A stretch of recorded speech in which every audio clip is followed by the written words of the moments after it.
We head to the North African region because like many countries around the globe, Egypt is also reportedly facing imminent threat from climate change amid recent natural shock waves that hit some part of the country.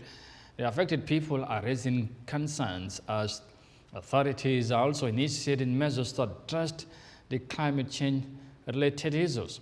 While the concerns are highlighted, funding remains a challenge. Let's have more details of that in this report.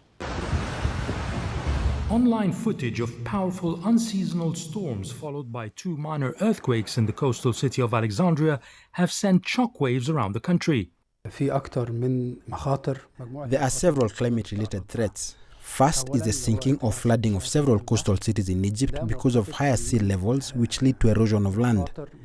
Seawater is also mixing with clean underground water to raise the underground water levels and damage the infrastructure of buildings. The problem is that everyone expected this to happen by the year 2100, but evidence shows the impact of global warming is starting to happen now. And it's not just the public that's worried, but investors too, who have pumped hundreds of billions of dollars into touristic and real estate projects along the Mediterranean. It was scary because of the very high waves. It was unexpected and affected all construction on the Corniche. The cafes on the beach were completely flooded, and the Corniche road as well.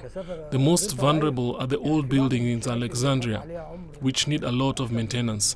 They face collapse of their facade, of the balconies, and even buildings itself. Engineering consultants are now taking more into consideration the climate change and how it might impact their designs and constructions. The design and infrastructure of the new buildings are made to resist extreme weather conditions. Specialized material is used in the construction.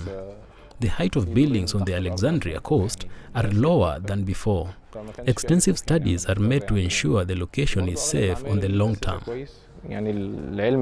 However, the government has played down any concerns and says it's been planning for a change in weather patterns for years now. Egypt started very early, even before COP27, but very early in 2015, to establish and construct the barriers for protecting its coastal line and its coastal area to face the sea level rise. Egypt also had a plan for the extreme weather events when there are rains or floods. All those needed time, effort, and money to build a whole infrastructure prior to the crisis and during the crisis. These measures require huge funds, which poses the question of who should finance climate-related projects. Egypt has spent for the barriers alone, more than 10 billion Egyptian pounds over the last 7 years. One of the most important challenges, for you to do that, you need the climate finance.